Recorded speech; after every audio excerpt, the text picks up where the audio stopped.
There are many levels to the coaching profession. Today I am going to discuss the following: youth recreational, youth travel, interscholastic, secondary, which include middle school and high school, and intercollegiate. The organizational structure for the youth recreational level consists of the following. Parents register their child with an association like Little League or the YMCA. That association places the child into a league based on age, skill level, or size. Each league is then broken down into teams that consist of coaches, players, and possibly team managers. A lot of times the coaches at this level are parents who are volunteering. The purpose for the youth recreational level is for players to have fun and to enjoy playing the sport. At this level, coaches should help to build physical skills and fitness in each player. Through working on a team, players should also build social skills. As a coach at the youth recreational level, the duties are numerous. They consist of providing a safe, fun, and healthy environment for all team functions. Communicate with team members, parents, and opponents in a positive way. This can be difficult when a parent speaks negatively about your coaching performance or questions you about their child's playing time. As a coach, you want to teach and exhibit good sportsmanship, even when opponents may not. You also want to assure 100% participation, specifically at this level, because each player should play. Finally, you want to teach the fundamental skills and rules of the game. More duties are to help advance fitness levels of all players. You want to match players properly by size, experience, and ability to avoid injuries. Make sure all equipment is safe to use. Supervise all players at team events to ensure their safety. This is especially important at younger ages.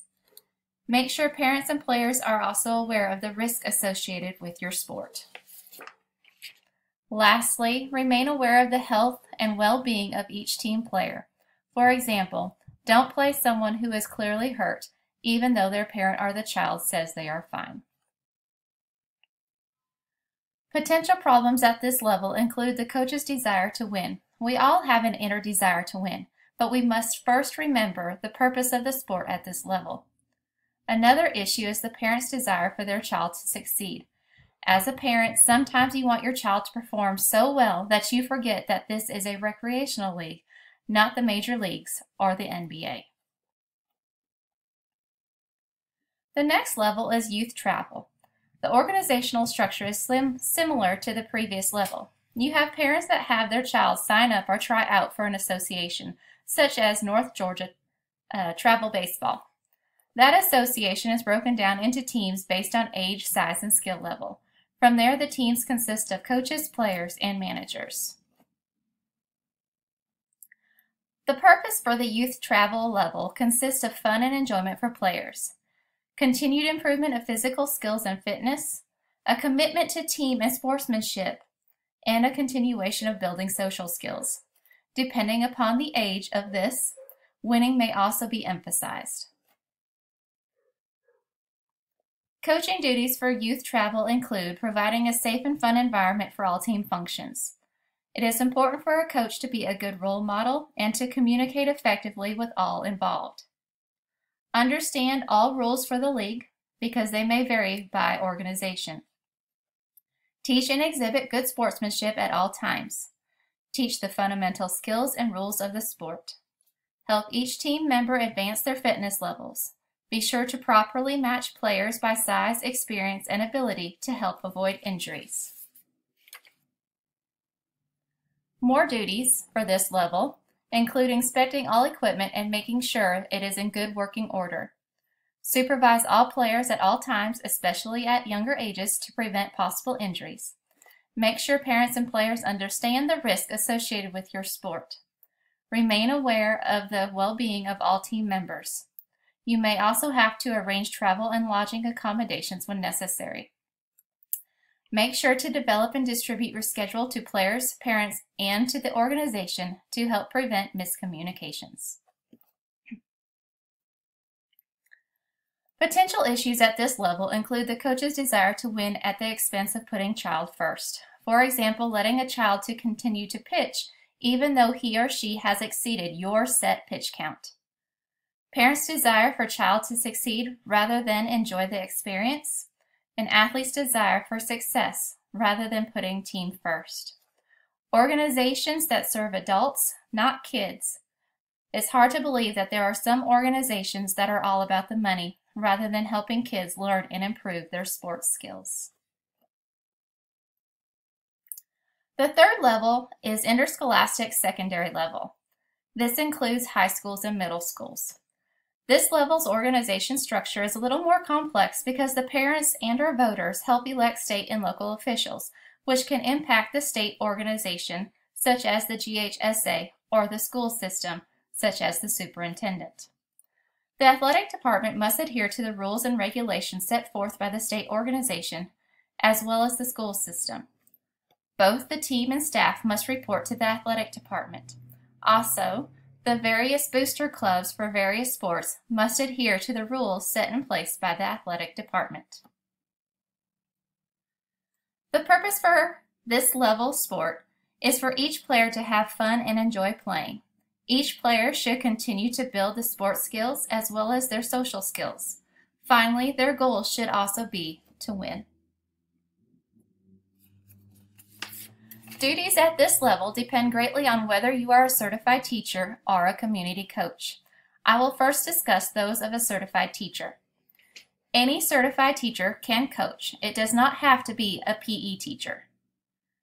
He or she must work with the athletic director to assume responsibilities. This is typically related to an interest in the sport or past experience, specifically if they played the sport.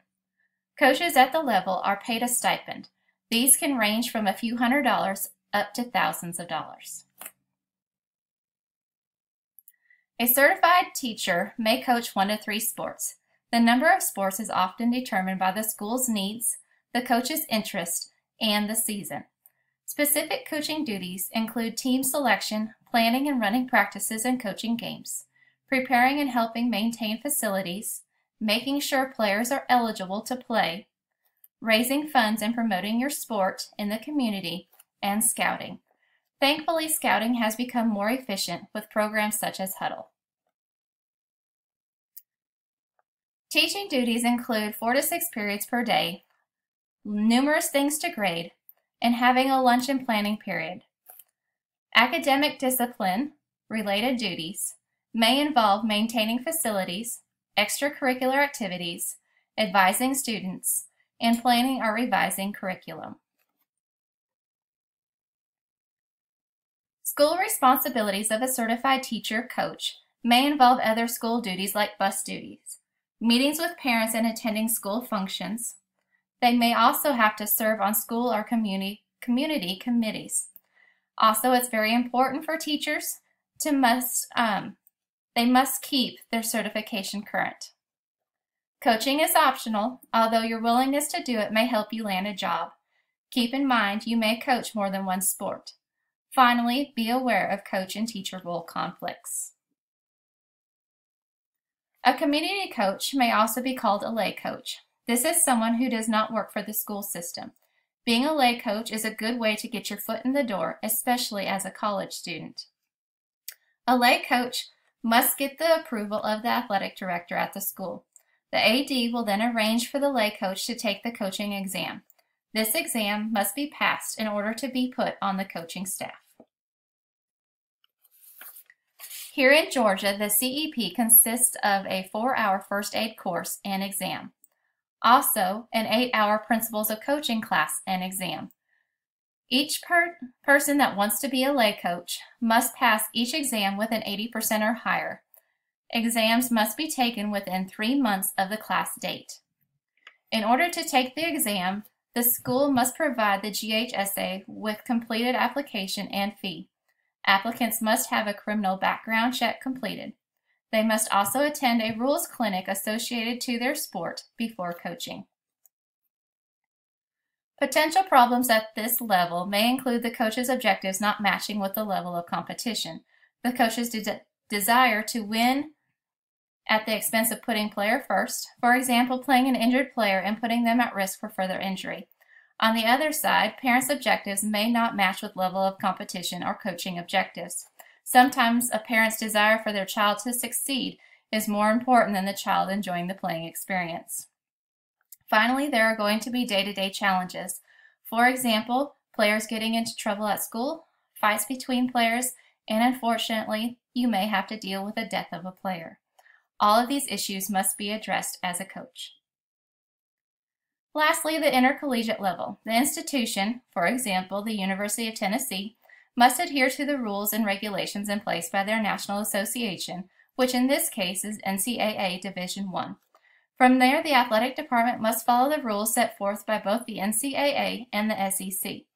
The athletic department must also work with boosters and donors for various sports. Finally, the coaches and players and managers and other staff must fall under the athletic department. Each member represents the athletic department and institution and must abide by the rules set forth by each. The purpose of intercollegiate sports is for participants to have fun and enjoy their team while representing their school. This level should continue to build sports skills and social skills.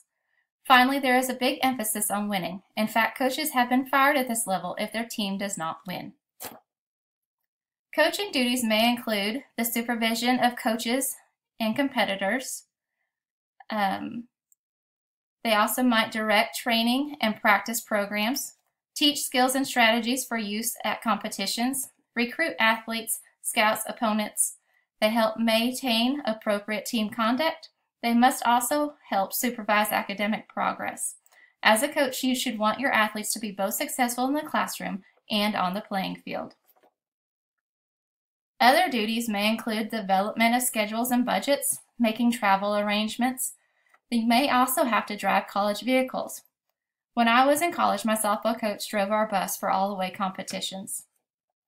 As coach, you may also have to supervise student employees, attend meetings, and comply with required rules.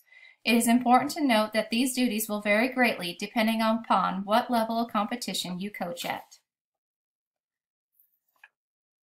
Coaches' objectives with potential problems in consideration may not match with the level of competition. Institutions' commitment to athletes does not match coach or competitor objectives.